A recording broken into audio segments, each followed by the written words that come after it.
Kerala's number 1 FM station club FM 104.8 ഞാൻ RJ വിനീതാണ്.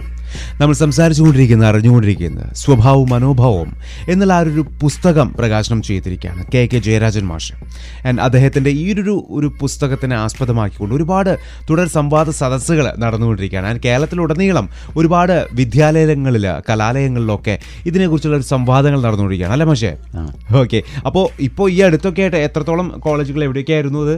Thrissur saint Thomas, പിന്നെ Palakkad government Victoria college, Chittoor college, ഇത്രയും കോളേജുകൾ college വിദ്യാർത്ഥികളുമായിട്ട്, അത് പിന്നെ സൈക്കോളജി 2 സ്ഥലങ്ങളിൽ സൈക്കോളജി വിദ്യാർത്ഥികളുമായിട്ടും, ഒരു സ്ഥലത്ത് ചിറ്റൂര് ഫിലോസഫിയുടെ കുട്ടികൾ. അത് വളരെ രസകരമായിട്ടുള്ളൊരു അനുഭവമായിട്ടാണ് എനിക്ക് അനുഭവപ്പെട്ടുള്ളത്.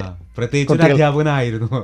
അത് പിന്നെ അതിൽ മറ്റൊരു നിരീക്ഷണം എൻ്റെ ഭാഗത്തുനിന്നുണ്ടായത്, കുട്ടികളെപ്പോഴും ഈ തൊഴിൽ സംബന്ധമായിട്ട് ആണ് ഈ വിദ്യാഭ്യാസത്തെ കാണുന്നുണ്ട്. അതുകൊണ്ട് എല്ലാ സമയത്തും അവർ ഈ സൈക്കോളജി പഠിച്ചു കഴിഞ്ഞിട്ടുണ്ടെങ്കിൽ രണ്ട് കോളേജിലും സൈക്കോളജി വിദ്യാർത്ഥികളായിരുന്നു. ഒരു ഭാഗത്ത് ഒരു കോളേജിൽ ഫിലോസഫി. അവർ ഇതുകൊണ്ട് എന്ത് തൊഴിലാണ് ലഭിക്കുക, തങ്ങൾക്ക് എന്ത് തൊഴിലാണ് ലഭിക്കുക, തൊഴിലൊന്നും മറ്റൊന്നും ലഭിക്കാനുള്ള സാധ്യതയില്ല, അങ്ങനെയുള്ള ഒരു ആകാംക്ഷ ഈ വിദ്യാർത്ഥികളുടെ മുഴുവൻ അത്തരമൊരു ആകാംക്ഷ നിലനിൽക്കുന്നതായിട്ട് തോന്നിയിട്ടുണ്ട്. യഥാർത്ഥത്തിൽ നമുക്കതിനെ മറികടക്കാൻ കഴിയുക, അല്ലെങ്കിൽ ഈ മറികടക്കാൻ കഴിയുക, അതിന് മാത്രം കുട്ടികൾക്ക് എന്തെങ്കിലും വൈജ്ഞാനിക മേഖലയിൽ ഇത് ഉണ്ടാക്കിയെടുക്കുന്ന സ്വാധീനങ്ങളെക്കുറിച്ചിട്ട് അവതരിപ്പിക്കാൻ കഴിയുക എന്നുള്ളതാണ് പ്രധാനം. ഫിലോസഫി എന്നുള്ള ഒരു ഡിപ്പാർട്ട്മെൻറ്റിൻ്റെ കാര്യം നോക്കിക്കഴിഞ്ഞാൽ തന്നെ ഫിലോസഫി ഒരു സബ്ജക്റ്റാണ്, ഒരു വിഷയമാണ്.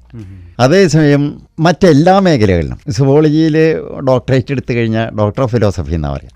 Doctor of philosophy in zoology, doctor of philosophy in chemistry, ഒക്കെ ഈ ഏത് മേഖലയിലും അടിസ്ഥാന തത്വങ്ങൾ അറിയുന്നവരാണ്. അതായത് സുവോളജി ആയാലും കെമിസ്ട്രി ആയാലും ഫിസിക്സ് ആയാലും സോഷ്യോളജി ആയാലും ഏത് മേഖലയിലും അടിസ്ഥാന തത്വങ്ങൾ അറിയുന്നവരെയാണ് നമ്മൾ ഫിലോസഫേഴ്സ് എന്ന് പറയുക. അപ്പോൾ ഫിലോസഫി പഠിച്ചവർ മാത്രമൊന്നുമല്ല. അപ്പോൾ അതിൻ്റെ ആ ഒരു ഗൗരവം, ഫിലോസഫിയുടെ ഒരു ഗൗരവം. അതേപോലെ സൈക്കോളജിക്കും ഇതേപോലെ ഒരു പ്രത്യേകത എന്താണെന്ന് വെച്ചാൽ, അത് നമുക്ക് ഒരേ സമയം പിന്നെ ക്ലിനിക്കൽ സൈക്കോളജിയുടെ ഒരു തലങ്ങളിലുണ്ട്, സൈക്യാട്രി, ഇങ്ങനെ മേഖലയിൽ സമൂഹത്തിൽ മുഴുവൻ ഇതിനൊക്കെ ധാരാളം നല്ല സ്കോപ്പുകളൊക്കെ ഉള്ളതാണ്. അതേസമയം ഈ BA സൈക്കോളജി ഉണ്ട്, BSc സൈക്കോളജി ഉണ്ട്, MA സൈക്കോളജി ഉണ്ട്, MSc സൈക്കോളജി ഉണ്ട്. ഈ സൈക്കോളജി മേഖല എടുക്കുന്നവർക്ക് സാമൂഹിക തലങ്ങളിൽ ഈ കൗൺസിലിങ് ഇത്തരം കാര്യങ്ങളൊക്കെ അങ്ങനെ ചെയ്തും കൊണ്ട് അതിനുള്ള ഒരു ആളുകളിലും ഇത്തരം കാര്യങ്ങളിലൂടെ ഈ ബോധവൽക്കരണം അല്ലെങ്കിൽ ഇത്തരം കാര്യങ്ങളുടെ കൂടെ അഭിരുചി വളർത്തിയെടുക്കേണ്ടതുണ്ട്. അതിനും കൂടിയുള്ള ഒരു താല്പര്യം നമ്മൾ കാണിച്ചാൽ മതി. അതായത് നമ്മൾ ഒരേ സമയം ഒരു വിഷയം എടുക്കുമ്പോൾ അത് നമ്മൾ അതിലേക്ക് തന്നെ ശ്രദ്ധിക്കുക, എന്നിട്ട് നമ്മൾ ആളുകളെയും കൂടി അതിലേക്ക്, അതിൻ്റെ ആ ഒരു മേഖലയിലേക്ക് കൊണ്ടുവരിക. അതായത് നമ്മൾ അതായിട്ട് മാറുമ്പോൾ ഈ ഫിലോസഫി എടുത്താലും കുഴപ്പമില്ല, സൈക്കോളജി എടുത്താലും കുഴപ്പമില്ല, ഏത് മേഖല എടുത്താലും കുഴപ്പമില്ല. അതേസമയം നമുക്ക് അതായി മാറാൻ കഴിഞ്ഞില്ലെങ്കിൽ നമുക്കൊരു എൻജിനീയറിങ് പാസ്സായിട്ടും കാര്യം ഉണ്ടാവില്ല, ഒരു പിന്നെ വ്യവസായി നമ്മളെ സ്വീകരിക്കില്ല.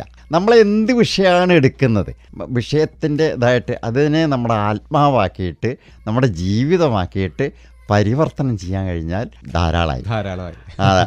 അവിടെയാണ് സക്സസ് നമ്മൾ അലസത കാണിക്കാതിരിക്കുക എന്നുള്ളതാണ്. ഓക്കെ.